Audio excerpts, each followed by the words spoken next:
like a Hellcat.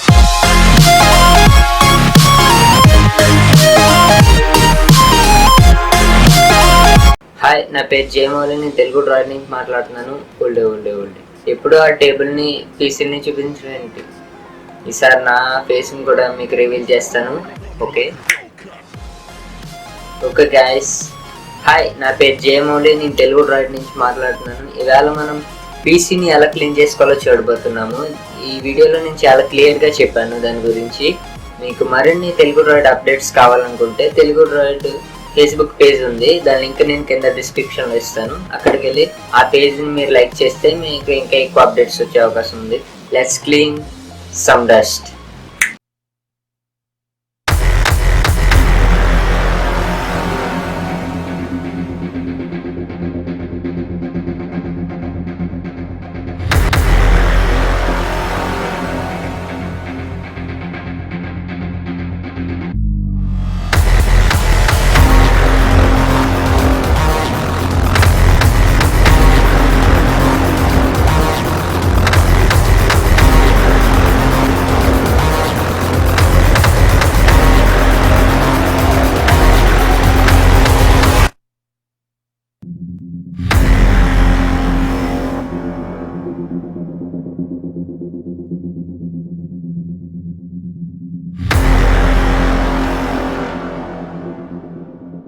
Okay guys, ఇప్పుడు మరి చాలా కూల్ ఇంట్రొడ్యూస్ వచ్చారు కదా. ఇప్పుడు దీన్ని ఎలా క్లీన్ చేసుకోవాలో చూపిస్తాను మీకు. సిపిని క్లీన్ చేయాలంటే ఖచ్చితంగా మనకి బ్రష్లు అనేది కావాలి. ఫర్ ఎగ్జాంపుల్ ఈ పెయింట్ బ్రష్ని చూడండి, ఇవి మీ దగ్గర షాపుల్లో కూడా దొరుకుతుంటాయి. ఒకటి పెద్దది అండ్ ఒక చిన్నది కొన్నాను నేను. And some screw driver. ఇక్కడ మీకు ఒక స్టార్ ఉంది చూసారా, అది ఉండే విధంగా కొనుక్కోండి. ఎందుకంటే మనకి సిపిలో ఎక్కువ ఈ విధమైన బోల్ట్ల నట్సే ఉంటాయి. అండ్ ఇది 2-వే, ఇది ఇటు సైడ్ కూడా యూజ్ చేసుకోవచ్చు. కాకపోతే ఇటు సైడ్ మనకు పెద్ద యూజ్ ఉండదు. ఎక్కువ స్టార్ ఉండేది కొనుక్కోండి. And some Mountain Dew.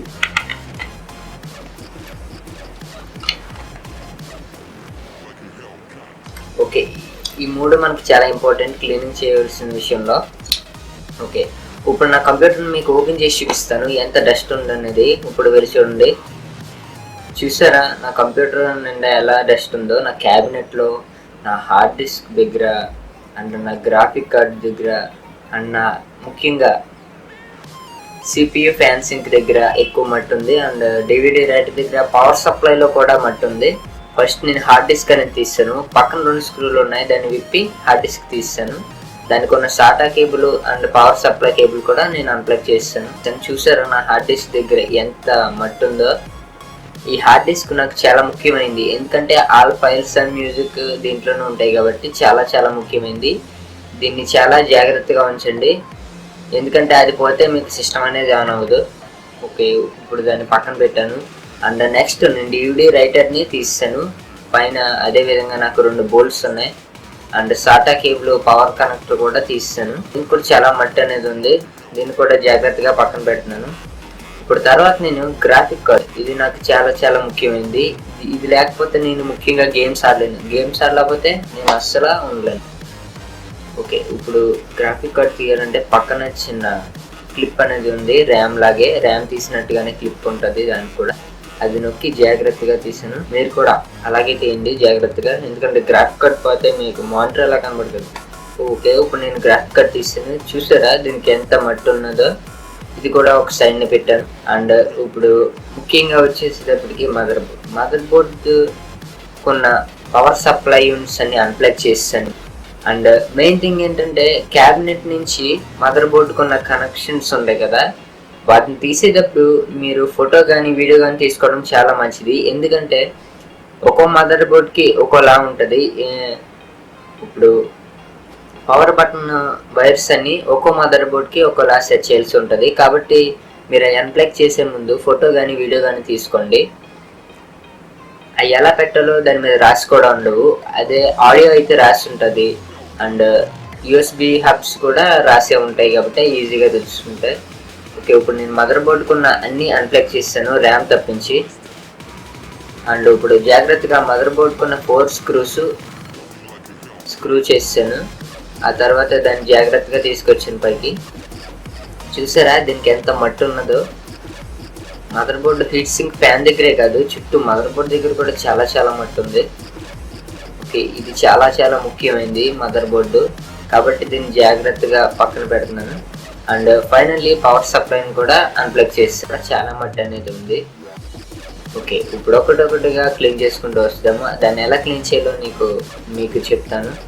And first hard disk ఎందుకంటే దాన్ని శుభ్రం చేయడం చాలా ఈజీ కాబట్టి జస్ట్ మన దగ్గర ఉన్న పెద్ద బ్రష్ తీసుకోండి, దాన్ని శుభ్రంగా క్లీన్ చేసి ఒక పక్కన పెట్టండి. అప్పుడు మీకు హార్డ్ డిస్క్ అనేది క్లీన్ అయిపోయింది.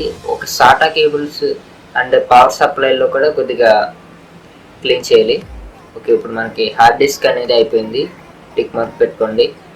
And next DVD writer. ఇది చాలా చాలా ఈజీ, జస్ట్ పెద్ద బ్రష్ తీసుకుని క్లీన్ చేసేయడమే. ఓకే, ఇప్పుడు గ్రాఫిక్ కార్డ్, థర్డ్ వన్.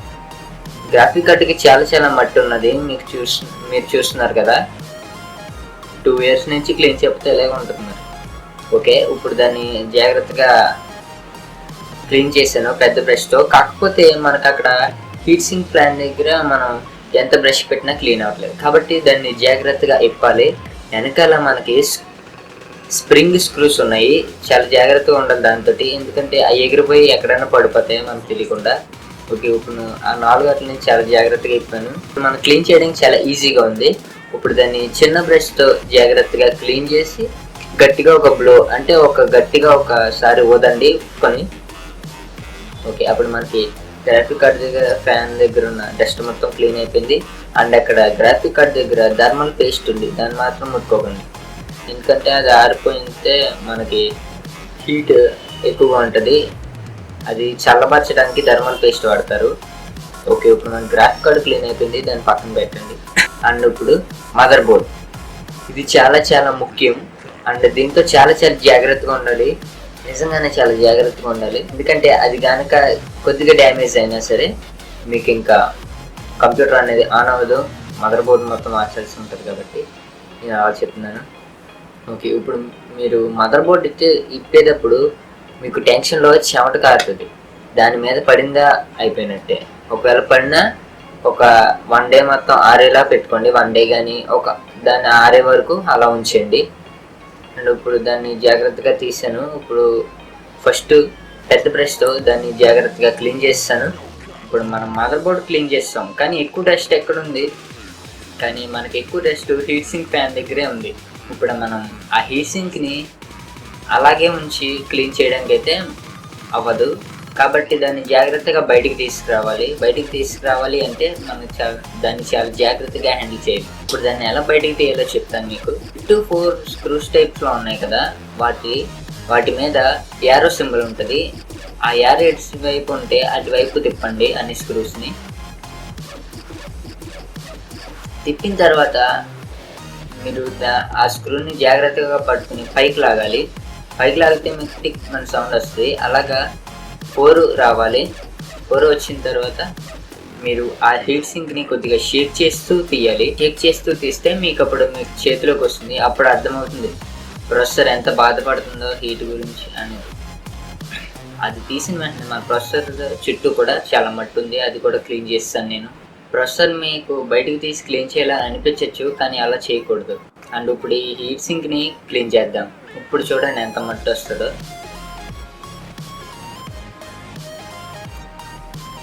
ఆ హీట్ సింక్ మళ్ళీ ఇంకా దాన్ని విభజించవచ్చు, దాని హీట్ సింక్ని ఫ్యాన్ని వేరు చేయొచ్చు. నేను అలా వేరు చేశాను. వేరు చేస్తే దాని దగ్గరే చాలా డస్ట్ ఉంది. ఇప్పుడు ఫస్ట్ ఆ ఫ్యాన్ని క్లీన్ చేస్తాను, ఆ తర్వాత హీట్ సింక్ని క్లీన్ చేస్తాను. దాని చుట్టూ చాలా మట్టి అనేది ఉంది. ఇప్పుడు అది చాలా క్లీన్గా నీట్గా అయిపోయింది. ఇప్పుడు అదే విధంగా ఇందాక ఎలా తీసామో అదే విధంగా దాన్ని ఇన్సర్ట్ చేసేయాలి. ఓకే, ఇప్పుడు మనకు మదర్ బోర్డ్ అనేది క్లీన్ అయిపోయింది, పక్కన టిక్ మార్క్ పెట్టుకుందాం. అండ్ పవర్ సప్లైని ఇప్పుడు క్లీన్ చేద్దాం. పవర్ సప్లై క్లీన్ చేసేటప్పుడు చాలా జాగ్రత్తగా ఉండాలి. ఇప్పుడు దాన్ని ఫస్ట్ అన్స్క్రూ చేసేయాలి సిపిఐ నుంచి.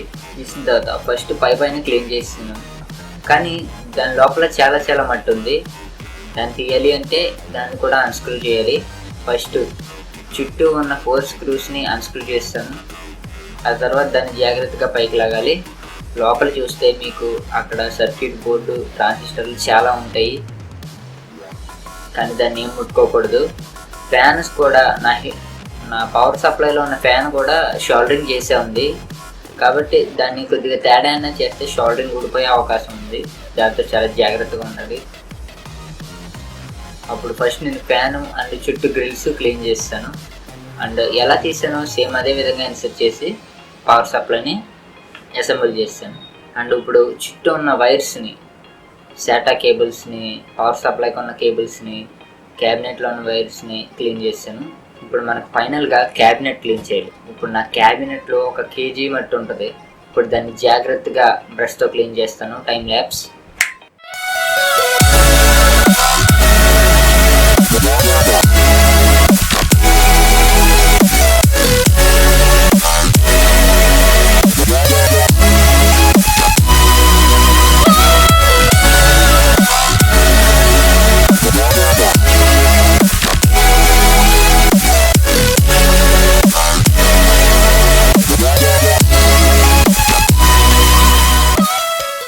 ఓకే, ఇప్పుడు నా క్యాబినెట్ అనేది ఫుల్గా క్లీన్ అయిపోయింది. నా అన్ని కంప్యూటర్ పార్ట్స్ క్లీన్ అయిపోయినాయి. ఇప్పుడు దాన్ని అసెంబుల్ చేసేయడమే. ఇందాక ఎలా డిసెంబుల్ చేశానో సేమ్ అదే విధంగా అసెంబుల్ చేసేయడమే. అది కూడా టైం ల్యాప్స్.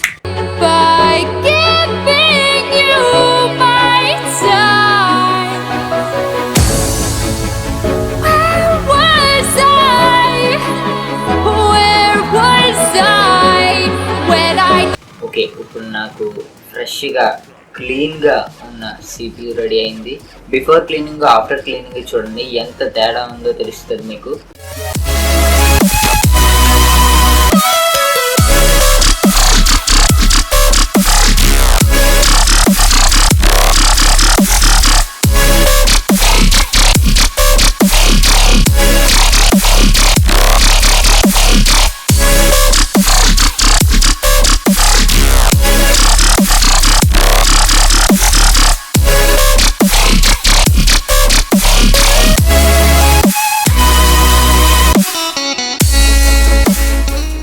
ఇప్పుడు మొత్తం క్లీన్ చేసేసాను, కానీ ఈ సక్సెస్ఫుల్గా ఈ అసెంబుల్ కూడా చేస్తాను. ఇప్పుడు ఇది పనిచేస్తుందా లేదా అనేది నేను ఎంత టెన్షన్ పడ్డానంటే చూడండి మీరే.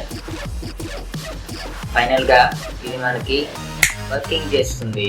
తెలుగు డ్రాయిడ్ ఛానల్ని నేను డైలీ మోషన్లో కూడా స్టార్ట్ చేశాను. దాన్ని చూడాలి అంటే మీకు కింద లింక్స్ ఇస్తాను డిస్క్రిప్షన్లో, దాంట్లోకి వెళ్ళి చూడండి. That's all video guys. ఈ వీడియో కనుక మీకు నచ్చినట్టయితే లైక్, షేర్ మరియు సబ్స్క్రైబ్ చేయండి. ప్లీజ్ సబ్స్క్రైబ్ చేసుకోండి, ఇవన్నీ వీడియోస్ తెలుగులోనే కదా ఉన్నాయి. Thank you for watching guys. This is JM Oli signing off from Telugu Droid and have a nice day. Make some days.